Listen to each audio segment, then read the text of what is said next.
Ang tagalupa na viral ang mukha. Bip bip bip bip bip. Bumibip bip bip bip bip bip bip bip bip bip bip na ba? Ang lahat. Martian. Enrico Pañero. Bip bip bip bip bip. Bip bip bip bip bip bip bip. Bip bip bip bip bip. Titilaok! Titilaok! Bip bip bip bip. Ito na ang 101.1 Yes FM Balitang ito mga Yes Friend, meron na namang lumabas na bagong survey na nakapasok sa labing apat na lang mga Yes Friend, kasi maraming pangalan to ng mga pwedeng mahalal na mga senador. Ayan, kung gagawin ang eleksyon ngayon. So ready na ba kayo mga Yes Friend? Kung ang inyong mga manok ay nakapasok, Titilaok!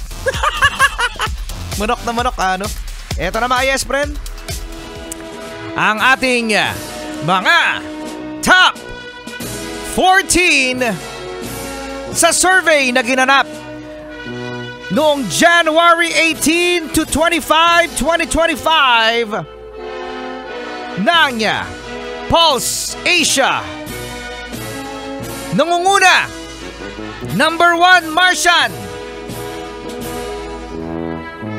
Number 1, Representative Erwin Tulfo. Pumapangalawa hanggang sa pumapangatlo naman, Senador Bongo. Pangalawa hanggang 4, Tito Sen, Tito Soto. At nakapasok din ang kapatid ni Erwin Tulfo at kapatid din ni Idol Rapi Tulfo na si Ben Tulfo. Tulfo! Tulfo sa Senado. Grabe! Kung makapasok yung tatlong, di ba tatlong magkakapatid na Tulfo sa Senado. Sino-sino pa? Kasama din Senadora Pia Cayetano at syempre ang Budots King, nag-iisang si Senador Bong Revilla. Abangan namin Budots mo Senador Bong Revilla. At nakapasok ngayon na dati ay wala sa top, Senador Amy Marcos. Uy, nakapasok si Senador Amy Marcos ngayon sa survey At syempre, pumasok din Ping Lacson. At syempre, ang tapat Boom Tarat. Ang tapat Boom Tarat. Sabi ni Keto, saan ba kayo nag-survey? Saan kaya? Boom Tarat.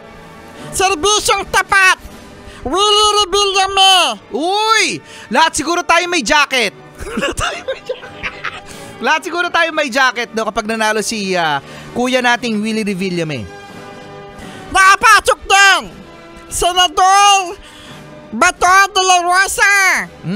Solid yan, solid. Solid, Bato. Sumunod naman si Abby Binay. Uy, may commercial yan si Abby Binay dito sa Yes FM.